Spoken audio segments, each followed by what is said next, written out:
beginning there was no throne, no law, no boundary of land against sea, no bright roof of sky above a measured world. There was chaos, not a storm of confusion, not a clamour of broken things, but a yawning vastness, a gaping absence where shape and name had not yet learned to exist.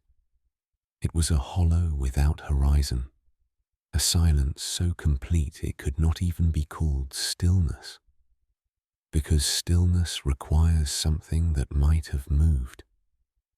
From that immeasurable first gulf, powers arose, not crafted by hand, not spoken into being, but emerging as inevitabilities, the earliest truths of existence. First came Gaia, broad-breasted earth, firm where chaos was void. She was not merely ground beneath imagined feet. She was foundation itself, the steady certainty that something could be. In her the future found a place to stand. Her body was the first boundary. Where chaos ended, form began. Deep beneath her, and yet not separate from her, came Tartarus, not a place you could reach by road or sail, but a depth older than direction.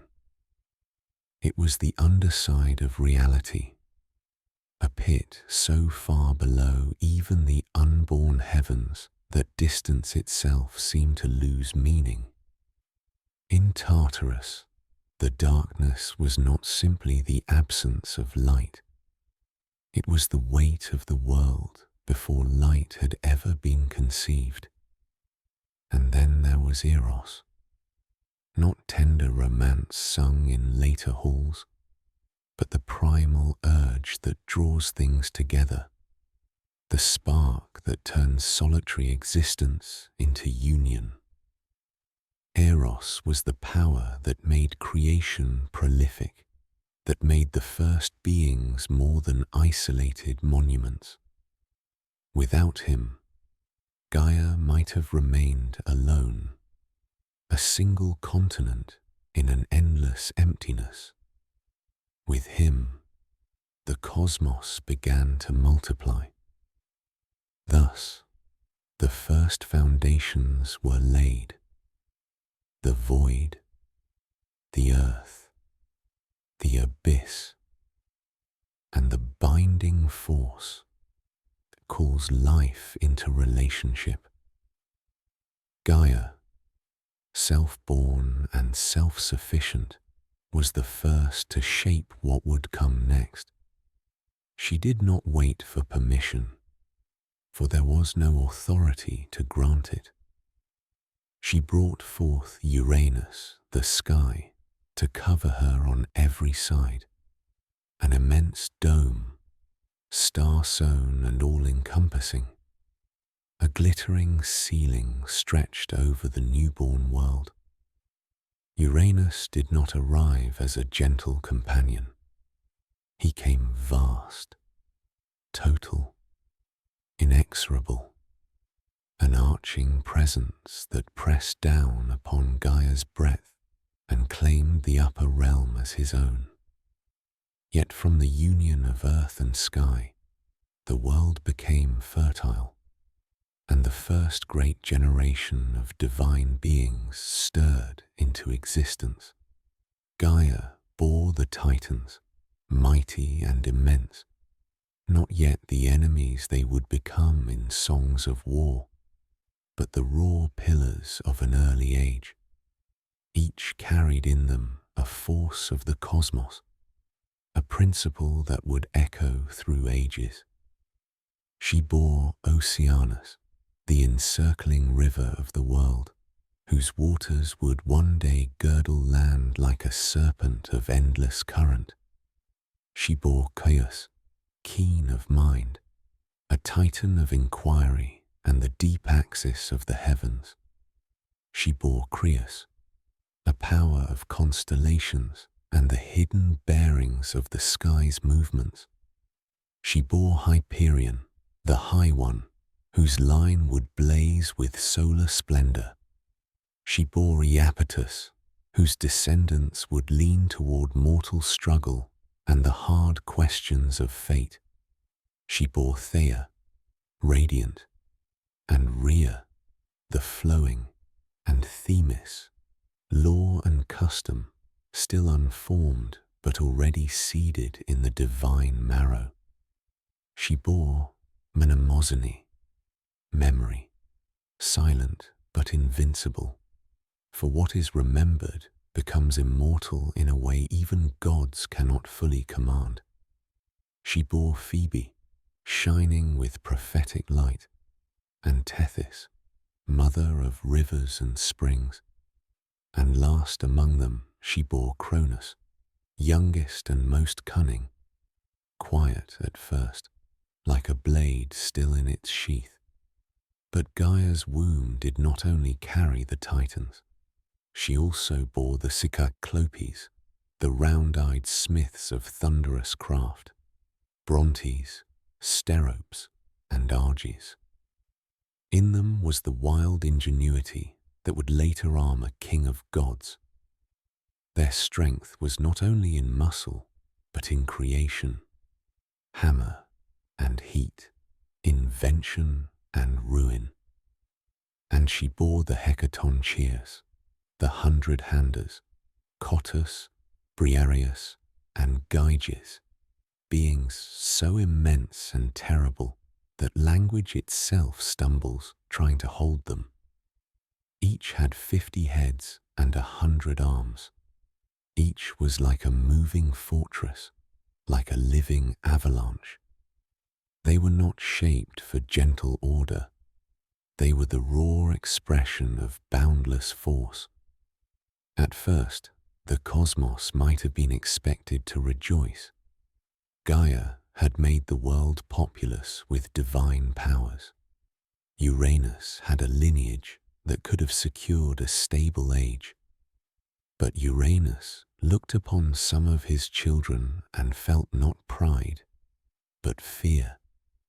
He feared the Cyclopes, those hammer-hearted giants, for they were not merely strong, they could make things, and what is made can overthrow what already exists. He feared the 100-handers most of all. Their monstrous grandeur seemed to him an omen, as though the universe itself had birthed weapons that one day would turn in revolt. And so, Uranus, king of the upper vault, did what fearful rulers do when confronted with strength they cannot control. He hid them, not in a distant valley or behind guarded gates, but in the deepest places of Gaia herself. He forced them back into the earth, stuffing them into her body as though creation could be reversed, as though offspring could be made unborn. He crammed them down into the hidden hollows, into the dark interiors where light had never touched, where breath itself felt like a stranger. The earth, Gaia, became a prison. She felt them there, her children trapped inside her, their strength pressing against her from within, like earthquakes that could not break free. She heard their muffled rage, their sorrow, their endless pounding in the dark. It was not merely pain. It was an outrage against the natural order of birth itself. To bring forth life and then have it chained inside the mother, this was an injustice so fundamental that it shook the young cosmos at its roots. Above, Uranus still covered her, unyielding. The sky pressed upon the earth as a tyrant presses upon the conquered. Each night he came to her, and each day he stretched himself across her, and always his presence was a weight she could not escape. And still the Titans grew, and still the world expanded, but beneath it all lay the buried horror. Brothers imprisoned in the deep places, sisters unable to reach them, and a mother whose own body had been turned against her. Gaia endured for a time, because endurance is what earth does. She bore the weight of sky, the weight of injustice, the weight of silence. But endurance is not the same as acceptance. In the dark places of herself, where the imprisoned giant strained and trembled, a different power began to form, an intention, sharp as flint, patient as stone. Gaia began to plan, and in the vault above her, Uranus, though he called himself secure, did not realize that the first seeds of overthrow had already been planted, not in a battlefield, not in a council of war, but in the heart of the one thing he could never truly conquer, the earth that holds all things and remembers. Gaia did not rise in anger like a sudden storm. She moved as the earth always moves, slowly, irresistibly, with a patience that breaks mountains not by force, but by time. The pain within her had become constant. Her buried children strained in the depths, their vast forms pressing against her inner darkness, their 100 hands clawing at stone that would not yield.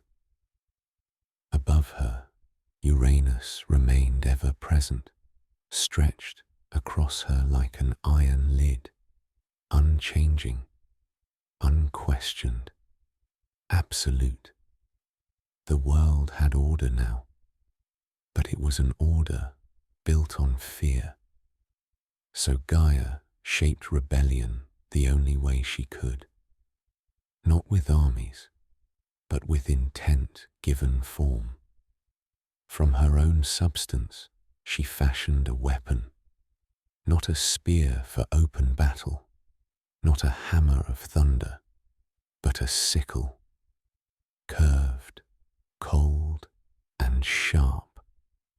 It gleamed with a cruel purpose, a tool meant not for war, but for severing what had ruled too long.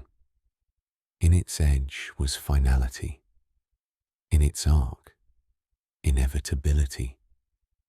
When the weapon was ready, Gaia spoke to her children, the Titans, calling them to her not with thunder, but with truth. She told them of their imprisoned brothers. She told them of the pain that never ceased. She told them of a future where Uranus would forever reign, and fear would forever decide who was allowed to exist. Silence answered her. The Titans were mighty, but they were also cautious. Uranus was not merely their father. He was the sky itself, vast beyond reckoning. To rise against him was to rise against the very roof of the world. One by one, they turned away from Gaia's call, not because they loved Uranus, but because fear had already learned to rule them. All but one. Cronos, the youngest, lingered. He had always been different from his brothers and sisters, where others embodied brute force, memory, light, or law. Cronos embodied time's darker instinct, patience sharpened into cunning.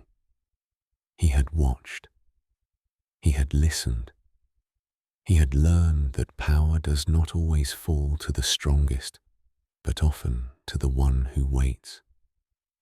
Gaia saw him step forward, and in him she recognized the future, terrible, necessary, and flawed. She placed the sickle in his hands. Cronos did not rush to strike. He hid himself, lying in wait within Gaia's vast body, while the world above continued as it always had. Uranus came as he always did, stretching across the earth, certain of his dominion, unaware that dominion had already begun to rot at its roots. Then, in the moment ordained by Earth herself, Cronos rose. The strike was sudden, brutal, irrevocable. With one sweeping motion of the sickle, Cronos struck down his father's generative power, severing sky from earth in an act that was both physical and cosmic. Uranus cried out, not with the voice of a man, but with the shudder of the heavens themselves. The sky recoiled. The world split open for the first time. Earth and sky were forced apart. Blood fell where Uranus had been wounded, dark drops striking Gaia's surface, and from that spilled essence, new forces were born, beings of vengeance and consequence. The Erinyes rose from the soil, embodiments of retribution that would forever haunt crimes of blood and kinslaying. Giants followed, fierce and warlike, born of violence itself. And far from land, where the severed remains fell into the sea, white foam gathered and swirled. From it emerged Aphrodite, radiant and terrible in her beauty, desire born directly from violence and loss, a reminder that even the most gentle powers often spring from brutal origins. Uranus did not fall in silence. As he withdrew, wounded and diminished, he cursed the Titans, and Cronos most of all. He spoke of vengeance yet to come, of a son who would one day rise against the sun who had risen against him. His words were not mere threats. They were prophecy, heavy with the certainty of a universe that remembers its cycles. The sky retreated upward, no longer pressed against the earth, and for the first time, space existed between them. Air flowed. Distance was born. The world breathed. Cronos stood victorious. But victory did not bring peace. He had overthrown his father. But in doing so, he had inherited more than a throne. He had inherited the curse of succession itself. The act that freed the world from Uranus's suffocating rule had also bound Cronos to the same ancient pattern: power taken by force, held by fear, and destined to be lost in turn.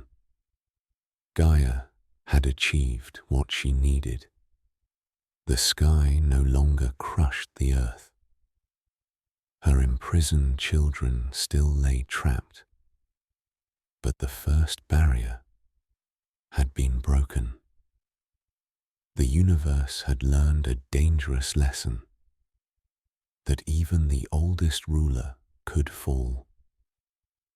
Above, Uranus lingered as a wounded presence, no longer king, but not forgotten. Below, Cronos raised the sickle that had changed everything, unaware that time, the very force he embodied, had already begun counting down his reign. The first overthrow was complete, but the age of peace had not yet begun. With the sky driven upward and the earth no longer crushed beneath his endless weight, a new age settled over the cosmos. Not gentle, not just, but ordered. Cronos took the throne. He did not build palaces or carve laws into stone. His rule was established simply by the fact that no greater power opposed him. The sickle that had undone Uranus became the unspoken symbol of his authority, and the Titans, vast and ancient, accepted his kingship not with celebration, but with resignation. The old ruler had fallen. A new one now stood in his place. The pattern felt complete. Under Cronos, the world found a kind of balance. Oceanus flowed in his endless circuit, encircling the lands and marking the outer limits of the known world. Hyperion's line governed the lights of heaven, the blazing sun, the pale moon, the wandering dawn. Mnemosyne held memory intact, ensuring that nothing that had been could ever be fully erased. Themis embodied custom and rite, the quiet understanding of how things ought to be done, even when no law yet spoke her name. The cosmos functioned, and yet something essential remained wrong. The Cyclopes and the 100-handers still lay buried in Tartarus, chained in the depths beneath the earth. Their imprisonment had begun under Uranus, but it continued under Cronos, who feared them no less than his father had. He remembered their strength. He remembered how Gaia's weapon, not brute force, had unmade the sky.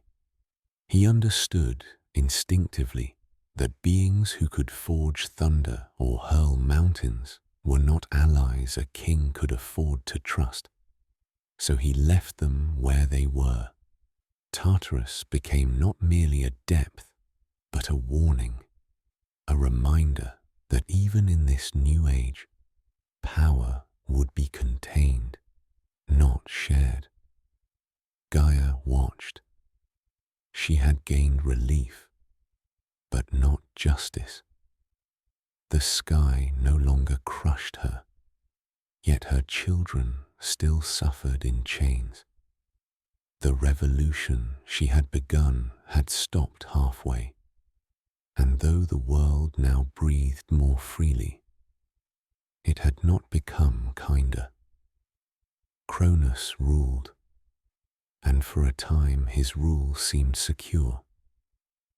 Then the prophecy returned. It did not arrive as a thunderbolt or a voice from the void.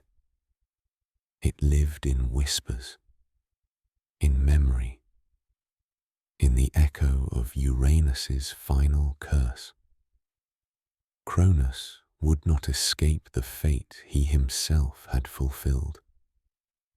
Just as he had risen against his father, so too would one of his own children rise against him. The knowledge hollowed him.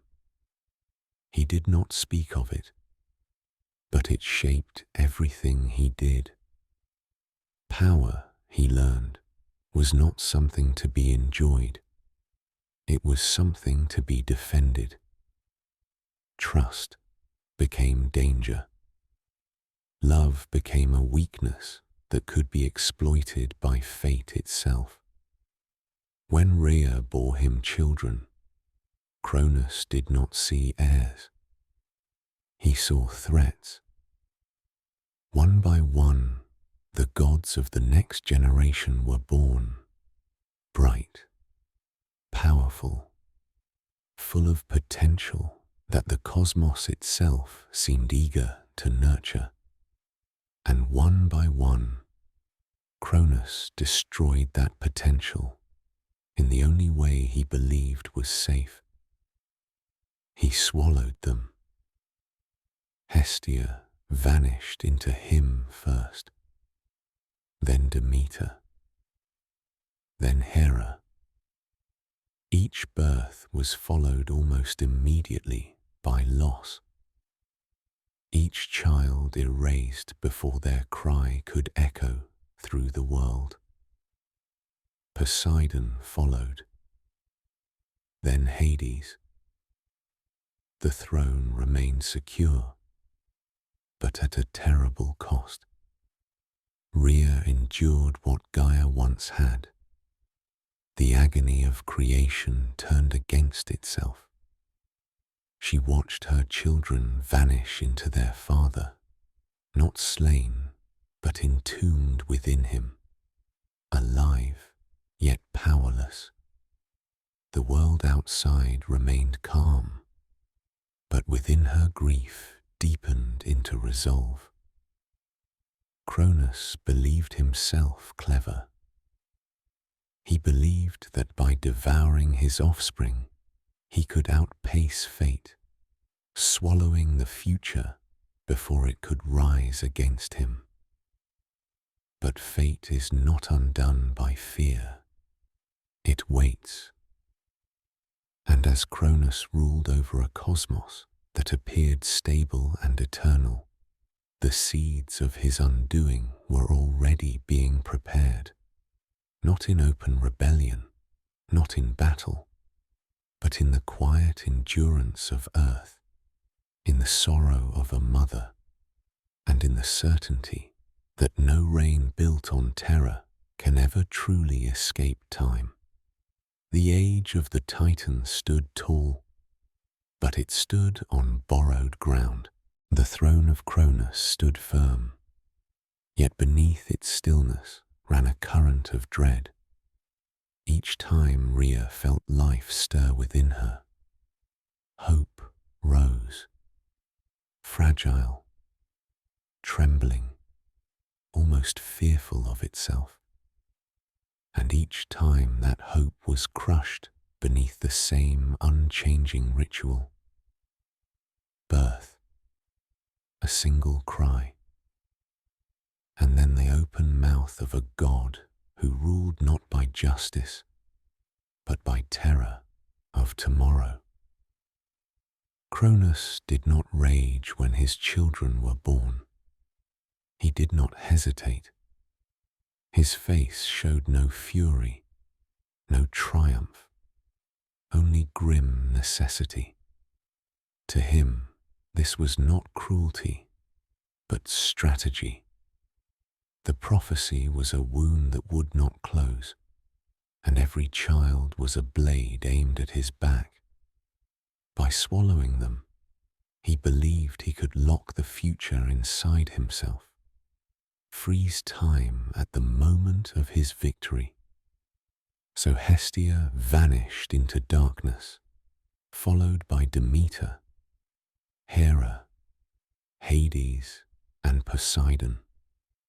5 divine lives extinguished from the world before they could shape it.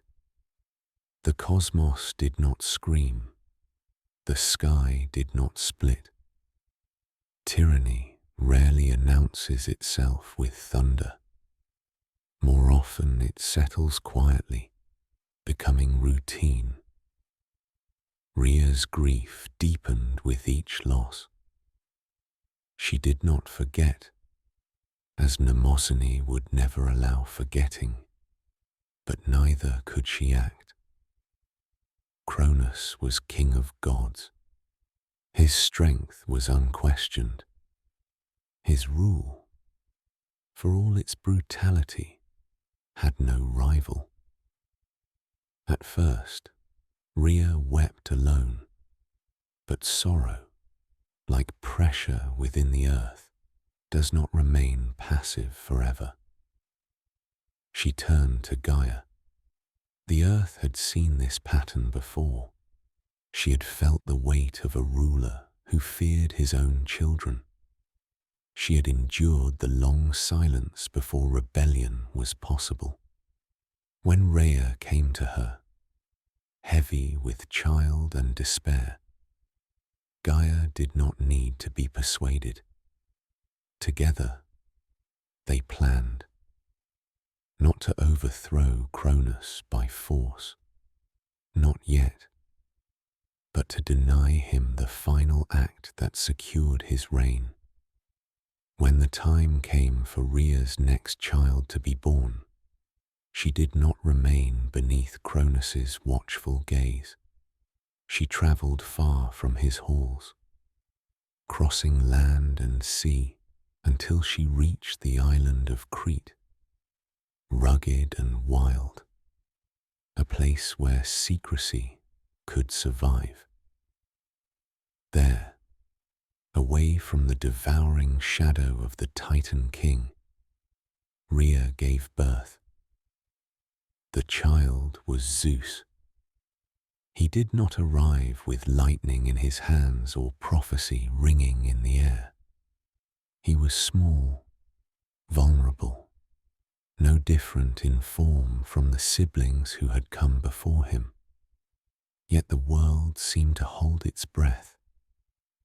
Something had changed, not in power, but in possibility. Rhea wrapped the infant in secrecy. She entrusted him to hidden caves and faithful guardians, and when she returned to Cronos, she carried not her son, but a stone wrapped in swaddling clothes, heavy and cold, shaped to deceive both eye and fear. Cronos took it without suspicion. He swallowed the stone as he had swallowed his children, believing once more that the future had been safely buried. The deception passed unnoticed. The throne remained secure. Time, he believed, had been defeated again. But for the first time since the prophecy had been spoken, the cycle had cracked. Far from Cronos's reach, Zeus was hidden. He grew not in a palace, but in shadow and stone, nourished in secrecy, surrounded by the quiet strength of the earth itself. Every day he lived was a defiance of the king who believed himself eternal. Rhea returned to her husband with empty arms and a guarded heart. Gaia watched from below, patient as ever. The Cyclopes still groaned in Tartarus. The 100-handers still strained against their bonds. But now, for the first time since Uranus fell, the future breathed freely. Cronos ruled on, unaware that the child he feared most was no longer a prophecy, no longer a threat waiting to be born, but a living presence, growing stronger with every passing moment. The Devourer had missed one, and time had resumed its course, far from the halls of Cronos, far from the cold certainty of the Titan throne. Zeus was raised where stone and silence conspired to keep secrets. Crete was not gentle land. Its mountains rose sharp and broken, its caves cut deep into the living rock like wounds that never healed. Winds howled along its ridges, and the sea beat its shores with tireless rhythm. It was a place where gods could hide, not because it was peaceful, but because it was unforgiving. In one such cavern, hidden among the folds of the earth, the child of Rhea grew. He was tended by nymphs sworn to secrecy, their voices hushed, their movements careful. They fed him with the milk of the goat Amalthea, whose horn would later become a symbol of abundance, though at the time it was simply sustenance for survival. Even the natural world seemed to conspire in his protection, as though the earth itself remembered why this child mattered. When Zeus cried, the Curetes clashed their shields and spears, dancing in violent rhythm outside the cave. The sound echoed across the mountains, masking the fragile voice of the infant beneath the roar of ritualized noise. What Cronos could not hear, he could not destroy. Thus the future of the cosmos grew in hiding. Zeus did not know his lineage as a child. He did not understand that his siblings lay trapped within their father, or that his survival defied a prophecy older than memory, but strength gathered in him all the same. Not yet the strength of thunder, but the resilience of one raised without certainty, without comfort, without a throne waiting. As he matured, his nature revealed itself not through spectacle, but through presence. Even among nymphs and guardians, Zeus stood apart. He listened more than he spoke. He watched the sky with an intensity that suggested recognition, as though something above him belonged to him, even if he did not yet know why. Gaia watched his growth from the depths.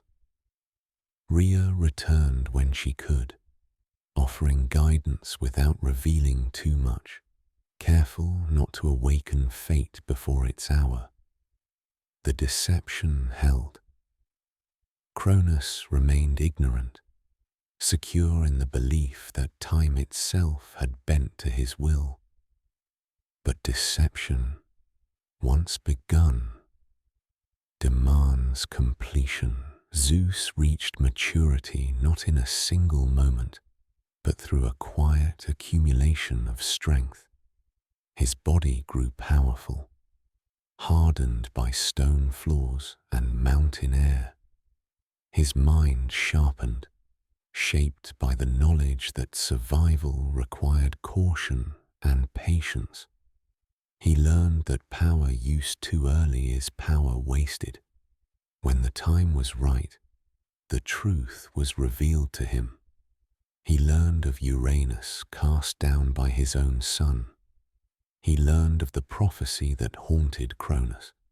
He learned of the brothers and sisters who lived on, swallowed but not destroyed, waiting in darkness for a hand to pull them back into the world. Zeus did not rage when he learned this.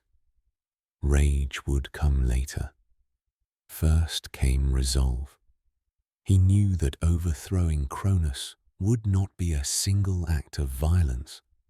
It would require allies and timing precise enough to shatter a king who ruled through fear and foresight. The Cyclopes still lay in Tartarus. The 100-handers still waited, and Cronos still held the throne. Zeus left Crete not as a conquering god, but as a challenger moving into position. The mountains did not shake at his passing. The sky did not yet answer him, but something in the world shifted all the same. The hidden child had grown. The lie that sustained the Titan king had endured as long as it could. And now, quietly, without fanfare, the beginning of the end set its first true step forward. Zeus did not confront Cronos with thunder. Not yet. He approached his father not as an open enemy, But as time itself approaches all rulers, unannounced, inevitable, wearing a familiar face, the Titan king, secure in his long deception, did not recognize the danger standing before him. To Cronos, Zeus was simply another presence in the world he believed he controlled. The manner of the confrontation varied in later tellings, but its outcome remained unchanged. Through cunning rather than force, Zeus compelled Cronos to release what he had consumed. A potion, crafted with divine knowledge and earth-born cunning, was given to the Titan king. It burned through him like memory awakened after long suppression, undoing what had been swallowed but never truly destroyed. Cronos retched. First came the stone he had devoured in place of a child, cold, unchanged, proof of how thoroughly he had been deceived. Then, one by one, the gods emerged. Hestia, Demeter, Hera, Hades, Poseidon. They returned to the world not as infants, but as fully formed divine beings, preserved within Cronos as though time itself had held them in suspension. The air seemed to thicken with their presence. The balance of power shifted in a single, irreversible moment. For the first time since Uranus fell, Cronos stood surrounded not by subjects, but by rivals. Zeus did not claim the throne then. He did not strike his father down. Instead, he did something far more dangerous. He offered leadership. The siblings gathered, bound not only by blood, but by shared imprisonment. Their resentment did not need to be spoken aloud. Each had known darkness inside their father. Each had been denied a place in the world. They chose Zeus.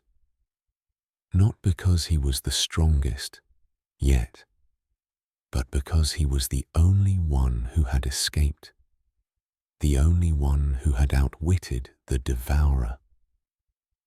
Where Cronos ruled by fear of the future, Zeus spoke of reclaiming it. Cronos fled. The Titan king withdrew to rally his allies, the Titans who had ruled alongside him since the overthrow of Uranus. The lines were drawn, not in parchment or law, but in loyalty and blood. The cosmos itself seemed to recognize the coming divide. Zeus turned his gaze downward toward Tartarus. He knew the war could not be won with the Olympians alone. The Titans were vast, ancient, deeply rooted in the structure of the world. To challenge them without unleashing the forces Cronos had buried would be to repeat the same mistake that had crippled every ruler before him. So Zeus descended. Tartarus opened before him like a wound that never closed, a depth beneath depth, a darkness so heavy it felt like pressure against the soul. There lay the Cyclopes and the 100-handers, bound since the first age, their strength wasted in endless confinement. Zeus did not threaten them. He broke their chains. The Cyclopes rose, their single eyes burning not with rage, but recognition. They remembered Gaia. They remembered injustice. In Zeus they saw not another jailer, but a king who understood the cost of fear-driven rule. in gratitude, and in shared purpose, they forged for him weapons worthy of war. Thunderbolts, raw and searing, shaped from divine fire and storm. Not symbols, but instruments capable of reshaping the world. The 100-handers followed, each step like a tremor. Their loyalty was not given lightly, but once given, it was absolute. Where they fought, no fortress could stand. Above, the Titans gathered their strength. Below, the Olympians armed themselves. The old order had fractured beyond repair, and the war that would decide the fate of gods and cosmos alike was about to begin. The descent into Tartarus was not a journey measured in distance. It was a passage through layers of reality itself, where light weakened, sound dulled, and even the certainty of direction began to unravel. Zeus moved downward through the world's hidden foundations, past the roots of earth, past the echoes of creation's first violence, into a depth that existed as much in memory as in space. Here, Tartarus revealed its true nature. It was not merely darkness, but weight, an oppressive presence that pressed inward from all sides, as though the cosmos itself sought to forget what lay within. The air was thick, unmoving, heavy. With the age of confinement, time behaved strangely here, stretching and folding back upon itself. Moments felt eternal. Eternity felt stagnant. This was where Uranus had first cast the beings he feared. This was where Cronos had left them to rot. The Cyclopes lay chained among broken stone, their massive forms half lost in shadow. Their single eyes, once blazing with creative fire, had dulled with centuries of neglect. Yet even in confinement, the scent of forge and lightning clung to them. Power does not fade simply because it is denied purpose. Farther still lay the 100-handers, Cottus, Briareus, Gyges. They were bound not just by chains, but by the very structure of Tartarus itself, their 100 arms restrained by leagues of stone and divine fetters. Each breath they drew caused the depths to tremble. Each movement threatened collapse. They were not merely prisoners, they were disasters waiting to be released. Zeus did not approach them as a conqueror. He approached as a liberator. With the thunderbolts newly forged in the upper world, he shattered the chains that bound the Cyclopes. Stone cracked like brittle bone. Ancient restraints, laid down by fear, gave way to purpose. The Cyclopes rose slowly, their strength returning not in a sudden rush, but in a steady rekindling of what they had always been. They looked upon Zeus, and for the first time since their imprisonment, they were not afraid. Then Zeus turned to the 100-handers. The release of their bonds was not quiet. When the final fetter broke, Tartarus shook. The darkness roared. The world above felt the tremor ripple upward through earth and sea alike. the 100-handers rose in full terrible majesty, mountainous, many-limbed, their presence overwhelming in a realm never meant to contain them. They did not need speeches. They had waited too long. When they pledged themselves to Zeus, it was not out of gratitude alone, but alignment. He was the first ruler who had not tried to bury them, the first who understood that strength denied becomes destruction, but strength guided can become order. Together, they ascended. When Zeus emerged from Tartarus, he did so transformed, not in appearance, but in authority. He was no longer merely the youngest son who had survived. He was a leader who had chosen inclusion over fear, release over repression. Above, the Titans prepared for war. Cronos rallied his siblings, calling upon their ancient bonds, their shared overthrow of Uranus, their claim to rule by right of conquest. They gathered on Mount Othrys, their stronghold, vast and immovable as the age they represented. Opposite them, Zeus and the Olympians assembled on Mount Olympus, joined now by forces older and more terrible than either side had previously dared unleash. The world held its breath. For 10 long years, the war that followed would tear creation apart.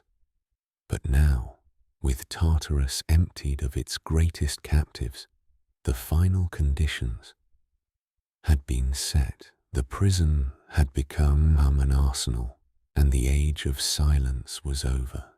The war did not begin with a single clash. It unfolded like a storm season that refused to end, gathering, breaking, retreating, and returning with greater violence each time. The Olympians and the Titans met not once, but endlessly, across earth, sea, and sky, until the very fabric of the cosmos grew weary of bearing their conflict. On one side stood the Titans, ancient and vast, entrenched upon Mount Othrys. They were powers from the world's first ordering, beings who had shaped reality when it was still soft and yielding. Their strength lay in endurance, in sheer magnitude, in the authority of having ruled since memory began. On the other side stood the Olympians, fewer in number, but sharpened by purpose. They gathered around Zeus on Mount Olympus, joined by the Cyclopes and the 100-handers, forces once denied existence now unleashed in full. The first battles were cataclysmic. Mountains were torn from their roots and hurled like weapons. Seas rose and withdrew in violent convulsions. The sky itself became a battlefield, choked with fire, stone, and thunder. When Titans struck the earth, continents groaned. When Olympians answered, the air split with divine force. Yet for all this destruction, neither side prevailed. The Titans could not overwhelm Zeus's allies.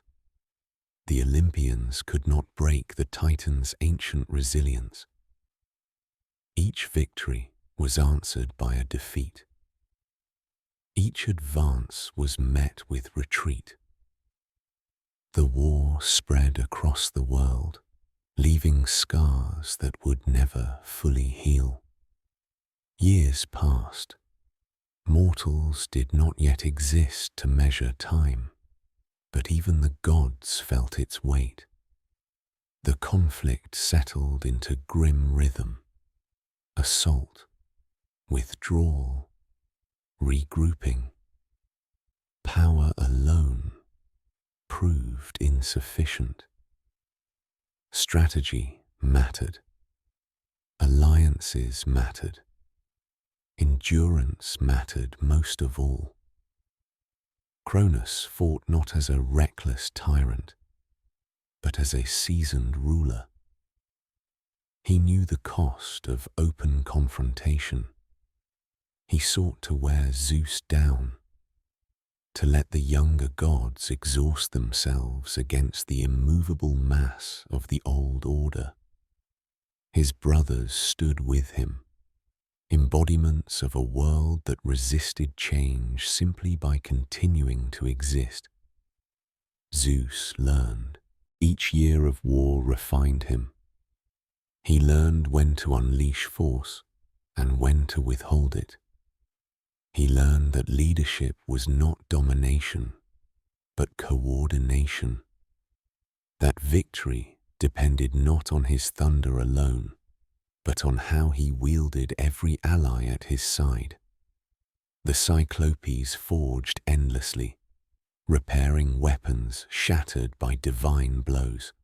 The 100-handers hurled entire hills into enemy lines, their 100 arms turning the battlefield into a storm of stone. Still, the Titans endured. The war reached a stalemate so complete it seemed eternal. The world itself began to suffer. Rivers changed course. Lands cracked and sank. The sky darkened beneath constant ash and storm. Creation, once young and malleable, now bore the weight of divine indecision. And in this prolonged deadlock, Zeus understood something his father never had. This war would not be won by repeating the past. It would end only when the full force of the future was unleashed, without restraint, without fear of consequence. The 10 years of war had not been wasted. They had been preparation. The moment was approaching when Zeus would stop holding back, and when that moment came, the cosmos would burn. At last, restraint ended. For 10 long years the war had ground on, shaking the world without deciding its fate. Strength had met strength, age had met ambition, and neither had yielded. But patience, like fear, has its limits, and Zeus reached his. He no longer sought balance. He no longer tested the field. He chose conclusion. The sky darkened as though night had been torn loose from its appointed hour. Clouds massed not as weather, but as weapons, thick and boiling, heavy with unspent wrath. The air itself seemed to recoil, charged with an energy so dense it made breath feel sharp in the lungs. Then Zeus rose. He stood above the battlefield not merely as a god among gods, but as the axis around which storm and will aligned. In his grasp burned the thunderbolts forged by the Cyclopes, raw, blinding fire given shape, each one a fragment of devastation barely contained. When he hurled the first bolt, the sound was not thunder. Thunder followed. The bolt split the heavens, carving a path of white fire through cloud and air, striking the earth with a force that made mountains shudder as if waking from sleep. Stone exploded. Fire spread. The sky screamed. And Zeus did not stop. Bolt after bolt followed, a relentless cascade of divine violence. The sky became a furnace of light. The air burned. The ground cracked open, unable to withstand the punishment of a power no longer restrained by caution or mercy. The Titans answered. They hurled mountains back at the sky, tore up vast slabs of earth, and flung them with ancient fury. Seas boiled as they struck. The horizon vanished beneath smoke and dust. For a moment, it seemed as though the old powers might yet drown the future beneath sheer mass and endurance. Then the 100-handers advanced. Cottus, Briareus, Gyges. With 100 arms each, they seized mountains as though they were stones, hurling them in endless barrages. Where Titans relied on size and age, the 100-handers delivered overwhelming momentum. The battlefield became a storm of rock and ruin, an avalanche without pause. Fire met stone, stone met storm, storm met fire. The world could no longer tell sky from earth. Zeus pressed the assault without pause, his thunder rolling unbroken, the sky itself bending to his will. The Titans faltered, not because they lacked strength, but because they faced something new, a ruler who did not fear using the full measure of power entrusted to him. Cronos stood against the storm, sickle in hand, refusing to yield. He had overthrown his father by cunning and patience. Now he faced a son who wielded destruction openly, without hesitation. The clash between them shook the core of creation. Lightning struck earth again and again until the ground itself began to glow. Scorched and fractured. Flames consumed forests before they had ever truly lived. The air howled with the sound of the world being remade by force. At last, the Titans broke. Not all at once, not in panic, but in recognition. The age they represented could no longer hold. The future had arrived not as a whisper or a prophecy, but as fire falling from the sky. The thunder did not merely defeat them, it ended them. When the thunder finally ceased, silence followed. Not peace, but exhaustion. The battlefield lay unrecognizable. Mountains had been ground into shattered ribs of stone. Valleys smoked where fire had passed through them like a cleansing blade. The sky hung low and bruised, its clouds torn and thinning, as though the heavens themselves needed time to recover from what they had unleashed. The Titans were broken, not destroyed. Such beings could not simply be erased, but defeated beyond recovery. Their strength, once the backbone of the cosmos, had been overwhelmed by a force that did not hesitate, that did not retreat into fear of consequence. Cronos fell last, stripped of allies and battered by thunder and stone. The Titan king faced Zeus amid the ruin of the world he had once ruled. The sickle that had ended Uranus's reign lay heavy in his grasp, no longer a symbol of clever rebellion, but of a cycle finally closing. There was no long exchange of words. Whatever had once bound father and son had been consumed by prophecy long ago. Cronos had ruled by devouring the future. Zeus now stood as that future, fully realized. When Cronos was struck down, the cosmos did not cry out. It exhaled. One by one, the Titans were seized. Some were dragged from the battlefield by force. Others were bound where they stood, their resistance spent.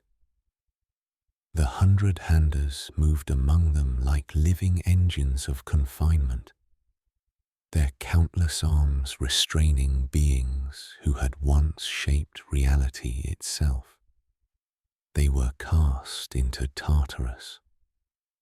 Down they fell, past the roots of the earth, past the memory of light, into the abyss that had once held the Cyclopes and the 100-handers themselves. Tartarus received them without mercy. The darkness closed around them like a final judgment. There, the Titans were chained, not by fear alone, but by necessity. Their power was too vast, too foundational, to be left unbound. The 100-handers were set as their guards, eternal sentinels against any return of the old order. The prison that had once symbolized tyranny now became the safeguard of a fragile new stability. Gaia watched as her children were confined once more, but this time, not unjustly. The world had nearly torn itself apart to reach this point. What was done now was not cruelty, but containment. Above, the battlefield quieted. The fire dimmed. The storms retreated. Smoke thinned, revealing a wounded but surviving world. The war that had raged for 10 years ended not with celebration, but with a deep, resonant stillness. The age of the Titans was over. Their fall did not erase them from memory. It did something more final. It removed them from power. And in the silence that followed, the cosmos waited for the next order to be declared. Victory did not make Zeus rush. The war had taught him what unchecked power could do. The world lay scarred beneath the weight of divine conflict, and the silence that followed was not empty. It was expectant. Creation waited to see whether its new ruler would merely repeat the old pattern in a different form. Zeus chose order. He did not claim everything for himself. Instead, he gathered his brothers, the gods who had endured darkness within their father and fire upon the battlefield. Together, they stood over a world that had survived the breaking of an age. The cosmos was divided. The sky fell to Zeus, not by conquest alone, but by nature. The thunder answered to him. The clouds moved at his command. The upper air became his realm, vast and watchful, a domain that reflected both his power and his responsibility. The sea went to Poseidon, whose trident would one day still storms or unleash them. The waters, restless and unbounded, suited his temperament.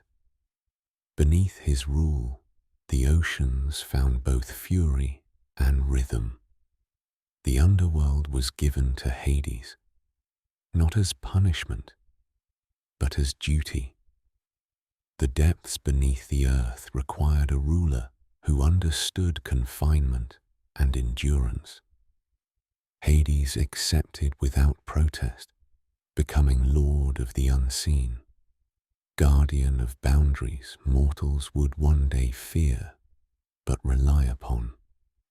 The earth remained Gaia's domain, untouched by division. She had borne the cost of every age, and no god sought to take that from her. This partition was not weakness, it was stability. Zeus stood as king, not because he held every realm, but because he held the balance between them. Law replaced fear, authority replaced paranoia. The cosmos began, slowly, to heal.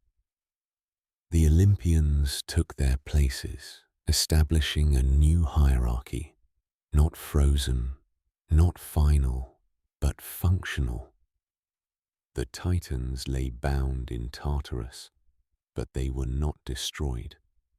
The 100-handers stood watch, eternal and unyielding. Beneath the order Zeus had forged lay the understanding that stability is not permanent.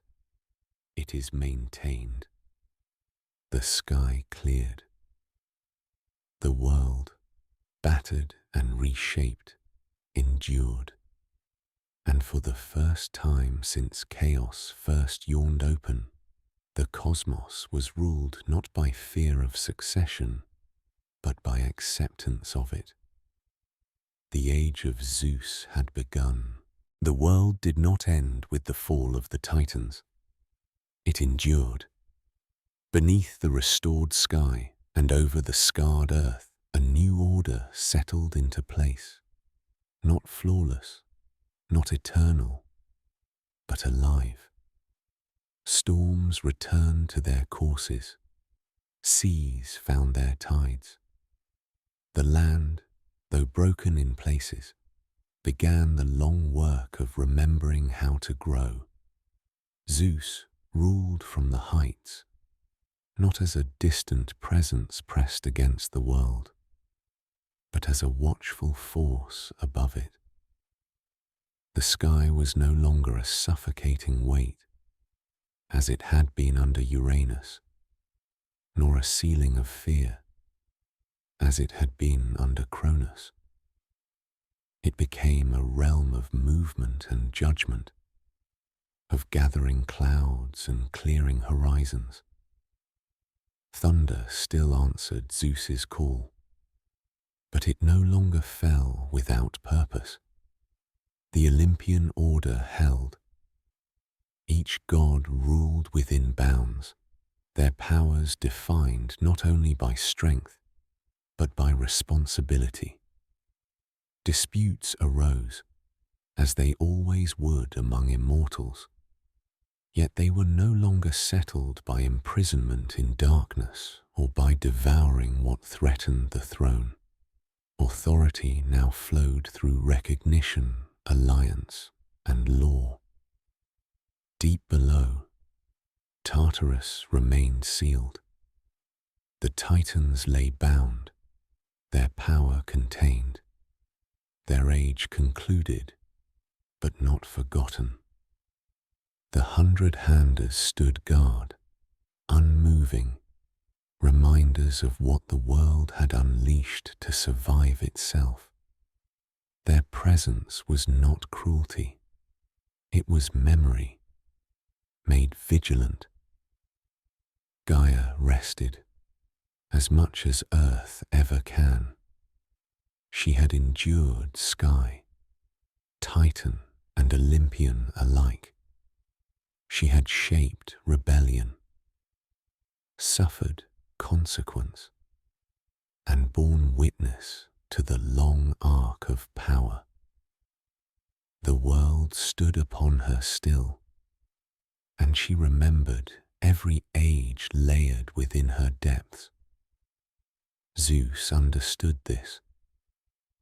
He knew that his reign was not the end of conflict, only the beginning of a different kind.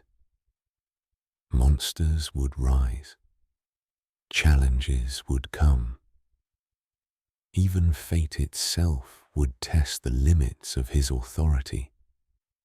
The cycle of power had not been broken, only transformed. For the first time, succession was not feared.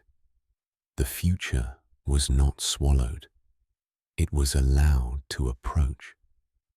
The Age of Zeus did not promise peace without struggle, nor order without tension. It promised something rarer and more dangerous. A cosmos where power could change hands without the world needing to be remade each time. Above, the sky stretched wide. Below, the world endured. And though the thunder slept, it did so lightly, ready, always, to remind gods and mortals alike that order, once earned, must be defended.